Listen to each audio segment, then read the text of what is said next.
Hello, and welcome to another edition of JetBackup JetTalks. My name is Jason Nickerson, and today I have the pleasure of speaking with Zach Stepek, Director of Agency Operations at Big Scoots. Zach is an e-commerce professional and previous agency owner. We're going to be speaking about everything e-commerce today. We're going to talk about WooCommerce, pitfalls of proprietary systems, and we're also going to be discussing e-commerce for hosting. So sit back and enjoy today's episode of Jet Talks with Zach Stepek.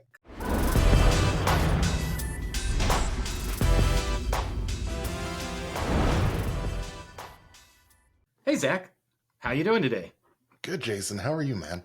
Oh, I'm doing quite well. Something I was thinking about today before this is you are no stranger to podcasts. That's you true. Have your own podcast. It's based on WordPress, right? Yeah. So I'm a co-host of the Do the Woo podcast, which is focused on WooCommerce, the e-commerce plugin for WordPress. That it's the second largest e-commerce platform in the world, I believe, at this point. If not the largest at this point. So very, very large e-commerce platform. And so I've been focused on that space for about the last 10 years. Working in e-commerce, and Bob approached me to co-host a show. So it's funny, we just changed what our show is. We started a show called Woo Dev Chat about 2 or 3 years ago now. And just this year, we pivoted that show, and we're Carl Alexander and I are doing a show called Expanding the Stack, which is talking about technology ancillary to WordPress and WooCommerce. So things that might be just slightly outside of the purview of a normal WordPress or WooCommerce developer. Yeah, and we did see some movement recently in the last couple of weeks here with WooCommerce. They've got a rebranding again. They did. Yeah, of Woo. They tried it the first time, but I think there was some pushback because they actually changed the domain name to Woo, and everybody was like, oh my God, there goes our SEO juice. So this is like the second relaunch, isn't it? Well, and the first time wasn't a rebranding, right? So the first time was just they were trying to standardize on the term Woo, because a lot of people just call WooCommerce Woo. And so it made sense to them to kind of shorten things up. And this time they're keeping the name WooCommerce. It's still around, right? But they've made the decision to shorten up the branding a little bit. Change from the old talk bubble that was a remnant of Woo themes so WooCommerce came out of a theme company that built WordPress themes called Woo Themes, and Woo Themes was acquired by Automatic for WooCommerce, and then became just WooCommerce. So the theme part of the business has kind of gone away, and they have definitely really honed in on the branding around being an e-commerce company now. So the talk bubble kind of logo was a remnant of the old company. It was the last piece of Woo Themes that was really left. And they've now decided that they're going to take that and bring it back a little bit. And the new logo it's clean, it's smooth, it's a very sans serif logo with rounded corners, but it also can be used with the W on top of the two O's to look like a shopping cart. And so it really kind of has a double meaning there, in that it does have this kind of anthropomorphic, like or actually skeuomorphic, like use as a shopping cart too. So it's kind of cool. I like it. They've got animations around it and other things they've done to really just build a new cohesive brand. And we're at a point where WooCommerce has been around for about a decade now, right? And so it was time to really focus in the brand on the next stage of what Woo's going to be. And that's really where a lot of that came from, is just retargeting and refocusing the brand into something that can compete with the other brands that are e-commerce focused out there. Shopify has a bag as part of their logo, right? Now WooCommerce has a cart. And it just kind of it kind of fits better than the old talk bubble did. The cool thing about the e-commerce space is that honestly, it is still wide open, right? There is a ton that people can still do. And there's a huge market. It's growing every year. And so there's ideas that people haven't made yet, right? And we've got these e-commerce platforms available for us to utilize to build our dreams. And so Shopify is really built to be a platform for direct-to-consumer sales. And direct-to-consumer or DTC is one segment of the e-commerce market, right? So we have business to consumer or B2C or DTC, direct to consumer. We have business to business, which is businesses selling to other businesses, right? And there are actually 6 total markets that are in this space. There's consumer to business is one of them, which is kind of interesting. It's a very niche market where consumers are able to sell directly to businesses, and there's a ton of other basic pieces that go into all of that, right? So there are a whole bunch of platforms that you can talk to that can be part of the overall platform of your e-commerce site. It's not just your e-commerce platform. That's not the only thing that matters. There are things like payment gateways and shipping and fulfillment software and third-party logistics companies and inventory management, customer relationship management, and accounting, and enterprise resource planning, and email marketing, and social media marketing, transactional email tools, reporting tools, analytics, point of sale, multi-channel selling and marketplace. So things like feed optimization for third-party marketplaces, learning management systems that can tie into an e-commerce platform, help desk and customer support tools, and things like conversion rate optimization tools and hosting and infrastructure and search, and all of these pieces that make up the whole of what an e-commerce store is. So your platform is kind of like the foundation of the house, right? And you choose a platform based on whether or not it's going to allow you to build the house you want. So Shopify is a really good platform if you don't want to care about any of the technology that's going into how the house is built. So that foundation is a black box. You don't know what the materials are. You don't know where the servers are. You don't have to know. And, the other SaaS platforms are very similar to that. BigCommerce is like that, and even in a much smaller sense, some of the other smaller platforms like Squarespace that have e-commerce capability, but it's not their core ethos as a company, right? So they've kind of tacked on some e-commerce functionality. And so you've got those pieces. You've got those, the platform itself, which is the foundation of the house. And then you build the house on top of it. It's really about what aesthetic you're looking for and how custom you want to be.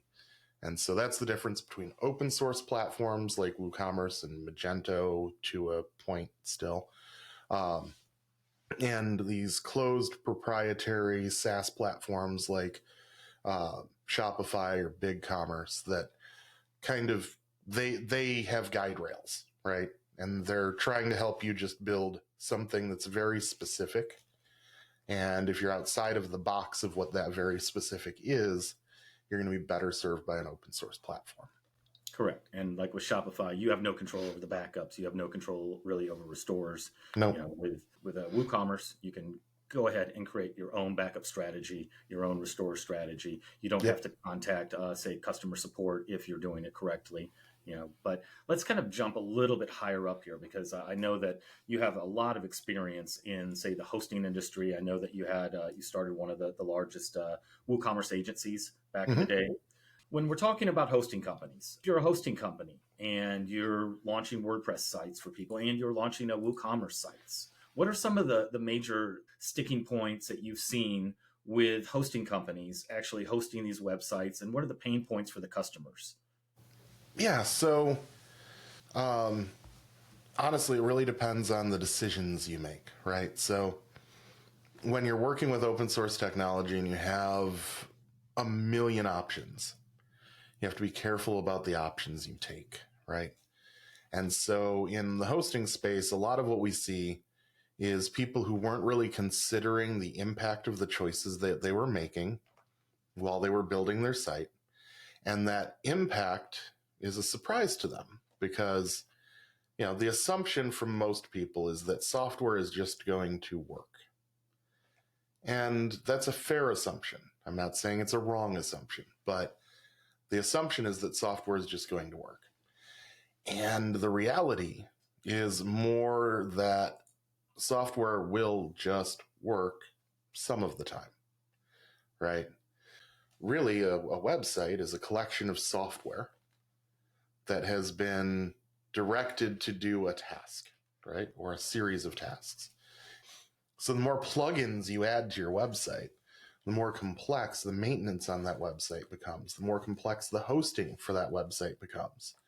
And so as you build more and more, you get to a point where you've built something that is, if you aren't making decisions carefully, a house of cards that could fall apart if the wrong card is pulled. Oh yeah, and I mean, it's completely. I mean, we've seen it before. Completely easy. Let's say that you have an e-commerce store, but you want to add kind of a social thing, and you plug in Buddy Boss in there. So every time that somebody registers, it's totally hitting the database and just destroying it. If you've got 100 people. Yep, and so that's one of the areas where things start to fall apart. Is just making decisions that were great decisions at the time they were made because they fit the business need, right? And that's always the most important thing is, does it fit the business need? However, in hindsight, has increased the load on the database or increased the front end load of the site to the point where there is friction. And friction is a commerce killer, right? So there are a number of studies that say we have between 2 and 3 seconds to make an impact on somebody. Before they'll abandon your site, you have 3 seconds before somebody just says, I'm done, I'm leaving. We're in an environment, in a world now where everything is now. It's immediate. We need it now. And because of that, because we have that immediacy need, if we lose in that first 2 seconds because the site doesn't respond quickly enough, we lose money. What can the hosting company do kind of to help the user? Could they perhaps, when you do an install of WordPress or WooCommerce, could they be monitoring the site, and when there's maybe some flags that come up when they know that they've installed WooCommerce, they've installed this and this, and then maybe a warning comes and says, you're in risk. You're in risk of your site crashing. There are some things you can do. There are tools that do application performance monitoring, right? So APM tools, things like New Relic or Datadog, that take in data from your server. And so it's data like how fast queries to the database are executing, or how fast, in the case of WooCommerce, PHP is executing. So that's back-end tools, application performance monitoring on the server level. And that's something that hosts can have a drastic impact on if they're doing basic monitoring. And so some hosts do have tooling that allows them to monitor how the backend is performing across their network and see where some of the bottlenecks are. Not all hosts use that tooling, but some do.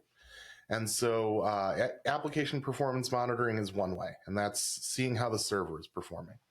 But the responsibility for the performance of the site ends for the host at the server. So picking a hosting company that's cheap is like picking a location that's cheap, right? And so you shouldn't shop for hosting based on price as much as shopping based on performance, based on how you need your host to support your business. So it's performance, it's support. So how responsive and quick is the support team when things do go wrong? How quickly do they respond to you? Do they have staff that understands what you do and understands the technology you're using? Now, otherwise, you need to bring somebody in-house that understands the technology you're using, right? So you want your host to at least understand the technology you're using. That's why WordPress hosting has become such a big thing, because people want people who understand the content management system they're using, right? Similarly, WooCommerce hosting has become a thing. So, managed WooCommerce hosting, the first managed WooCommerce host was Liquid Web. They sold the first offering in managed WooCommerce. And my former agency helped build that. And so we look for a place that supports our needs as a business, right? So you're looking for a location that fits the needs of your business. And then the second piece is, how well is your business supported? How fast does the landlord respond if there's a problem with your sink, right? So that's what the support team does, and support's dramatically more important than people think it is when they first buy hosting. So hosting is presented as a commodity, and it is. So is real estate. Real estate is a commodity. However, the quality of the real estate you buy, the quality of the hosting you buy, will determine the ceiling on your success. So putting a business on Madison Avenue in New York, great. Putting a retail store in Times Square, you're going to get a lot of foot traffic, right? That's why that real estate is so valuable. It's so valuable because, the Miracle Mile in Chicago, same thing. Or the Magnificent Mile. Sorry, we have a Miracle Mile in Rockford. The Magnificent Mile in Chicago. Same thing. The real estate there is high value because it's high foot traffic and it gets more people in the door. So you can buy cheap hosting, you can buy commodity hosting, you can get hosting for a WordPress site for $2 a month. Would I put a WooCommerce site on that? Never. Because, just like a tenement building, you're going to have a whole bunch of people in a small space, right? And so your cheap rent comes with close neighbors. You don't have to be, as long as you're with a hosting company where you have some scalability, you don't need to be at that high mark right away. When you launch it, you can be at the lower mark because you're launching, you're getting things together. Yeah, absolutely. But you want to be able to scale. Yeah, you want the ability to scale. You want to know that the partner you've chosen will, over time, be able to grow with your business. And if you know where they end, you have to know where you can go, where their ability stops. Once you reach that point, because you will, if you do well and you grow your business, you will reach a point where, maybe the first location you buy isn't your permanent location, right? But yeah, I've been in that space for about 4 years now. It's been nice, it just made sense. In my life, I've pursued things that round out my experience. And so I've worked as a developer for a number of years. That's where I started writing code. I learned design because I wanted to know how that side of things worked. I worked as a user experience designer and a UX resource on a number of teams so that I understood the psychology of how people use software and how it's designed. And then I worked in support for a while so that I understood how people needed to be supported. And as I got into e-commerce, I embedded into e-commerce companies and worked in e-commerce stores where I was packing and shipping orders. And I did all that because I think it's important to have firsthand knowledge of the things you're doing, right? So hosting was another piece of that for me. It was understanding the DevOps piece, how the site runs and how it continues to run, and how to scale and how to build an infrastructure for a website that will allow it to continue to succeed. So minimizing cost up front and maximizing performance down the road when there's money to pay for it, right? Perfect. So one thing that we haven't touched on that is the safety net. Yeah. You have to have a safety net. You have to be taking backups. Oh, of course. So first of all, there are a number of reasons why backups matter, right? Especially in an e-commerce store. So let's say you as a company are running a flash sale. And during that flash sale, you are processing 100 orders per minute. And you have sustained traffic for that sale for 180 minutes, right? So 3 hours at 100 orders a minute. That's 18,000 orders. Let's say that your average order value over that flash sale is $25. So your average amount that you're going to make over that time is $450,000. Okay? 100 orders a minute, 180-minute flash sale, $25 average order value. That's almost $500,000. Now, if you have a backup solution that is only backing up once a day and your site crashes during that flash sale, and you only have the emails that were generated by the system when the orders were placed, but the database stopped taking orders, and then your backup doesn't have the orders that were placed, where are you going to get that data from? So, the frequency of backups matters. And so using a technology that allows for incremental backup means that it's going to look at the data set that's there. It's going to analyze it against what the last backup was and only back up the change between what it was and what it is now. And so you can back up quickly. You can back up much more quickly with less resource intensiveness than a full dump of the entire database, right? So incremental backup is tremendously important for e-commerce stores. Offsite backups are tremendously important for e-commerce stores. It's important to make sure that you have a backup of your site in a place that you control it, because that's your business, your sales, and that's your livelihood. So it's just like you might have a safety deposit box at a bank to take care of the things that matter, right? You want to make sure you have insurance on the data that runs your company, and that's the backup. Right. I've been a proponent for years of, if you've got an e-commerce site, or if you have whatever site you have, daily backups for sure. Back up that database. If maybe you need to schedule it. If something's happening, if you have sales coming, you send a newsletter. You'll want to schedule that. But then on top of that, you do your daily, but then you have your weekly core. You get everything. Monthly. I mean, this is back in the day. This is my website right here. Monthly, you back up and you have it at home, because you never know what's going to happen. Yeah. And even thinking about backups today, there's the other problem that we have. It's not just your website going down, it's hacking.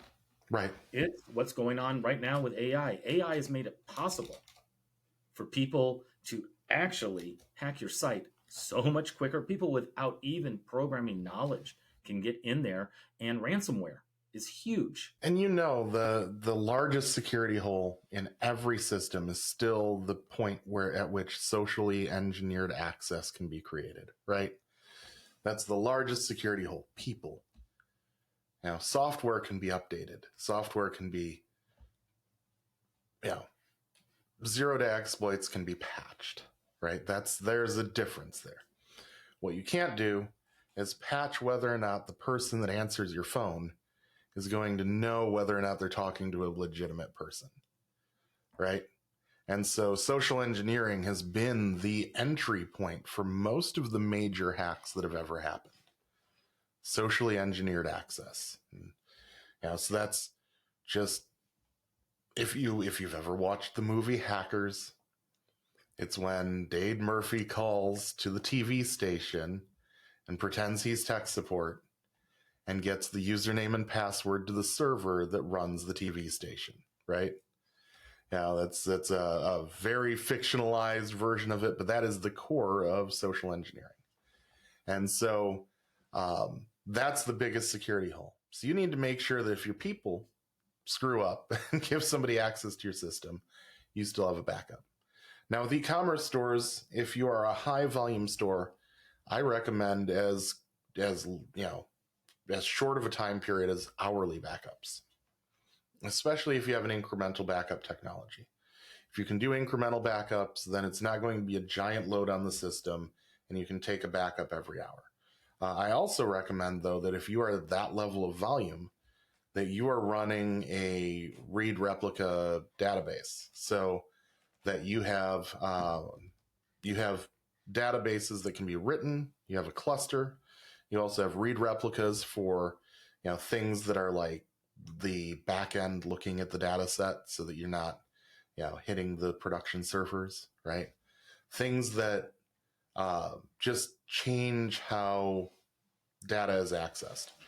Now, if you're using things like AWS and you have everything is in EC2 and you've built your own cloud platform for hosting, and you store everything on S3 and then your backups are also on S3, probably not the safest bet, right? So having a tool like JetBackup does make a lot of sense when you want to have offsite backups and you want to have them available outside of what's provided by your hosting company. But backups are tremendously important, and it's the first step to make sure that if something does go wrong, you have a disaster recovery plan. You have a plan for what you're going to do when the dookie hits the fan. Yeah, and that should be in your main plan. That's not when it hits, that's not when to build it. No. You need to build it prior to that, because you need the safety, and you just need, it's just very comfortable to know, because you and I have been in this game for a long time. Oh yeah. I think the first time I was hacked, our website was it was actually during Christmas. So we were doing lots of sales. It was doing like a 12 days of Christmas. So we're sales. And this was before you could actually, log into your website or do anything on your cell phone. And I'm out shopping with my wife. We had to go home. I had to get in front of my computer and I had to remediate this thing. And it was a lot of work. Nowadays, it's almost automated what you can do. If your website goes down, you can log in with your phone. You can go, okay, when's the last backup? Let's go ahead and restore that and look at your wife and say, okay, we're okay now. I do need to get back within the next 2 hours and really figure out what's going on here. And I'm going to keep checking my phone, because that restore button might just be hit again and again and again. Just give me enough time to get back there and solve this. Yeah, no, absolutely. And, I got into e-commerce as deeply as I did because my friend Noah called me on Thanksgiving Day. And Jason, you've heard me tell this story before, right? My friend Noah owns an organization called Oscar Mike that helps injured veterans participate in adaptive sporting events. They sell t-shirts and apparel and other goods. They're a lifestyle brand. And they use the proceeds from the e-commerce store to fund all the good they do for injured veterans. And so they had been interviewed on the Chicago Bears locker room set by the voice of the Chicago Bears. And the interview aired in the Chicago market during the Bears-Packers game on Thanksgiving Day. So, first of all, people, NFL viewers tend to be people who also support veteran brands. It's just a very good crossover. So the demographics are very similar. And so this was a great opportunity for them, right? And they had their website hosted on a server that's been donated to them, because when you're a nonprofit and you're starting out, that's what you do, right? And they got, I think it was 7 orders, maybe 8, before the server crashed, because they were on a VPS that was not quite powerful enough to handle that level of orders, right?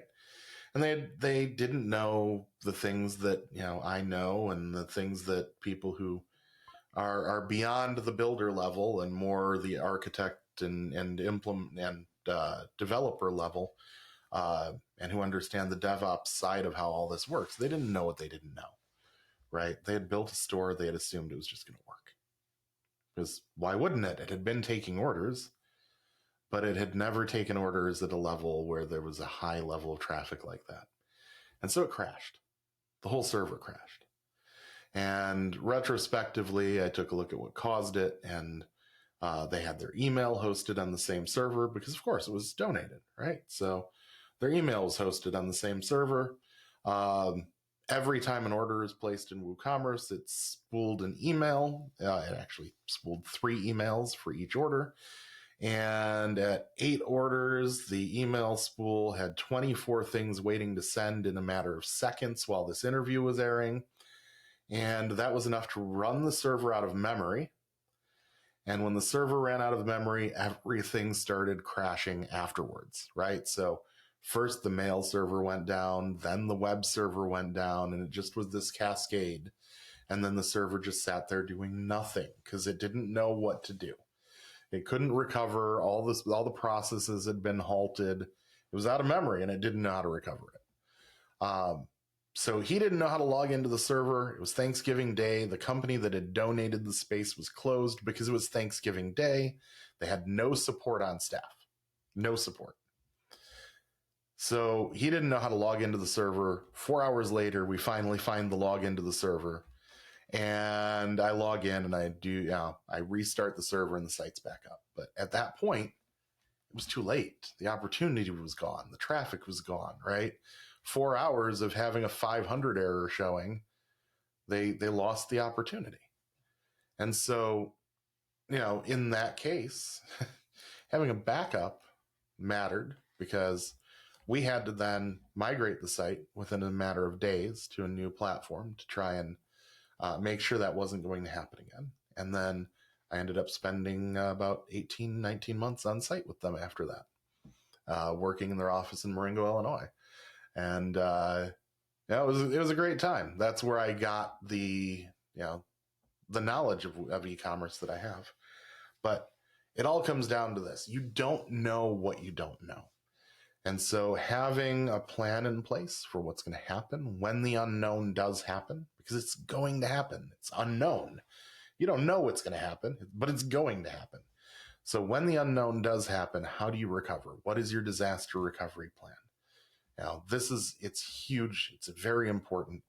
And in an e-commerce business, it's, probably doubly, if not, exponentially more important because it is your storefront.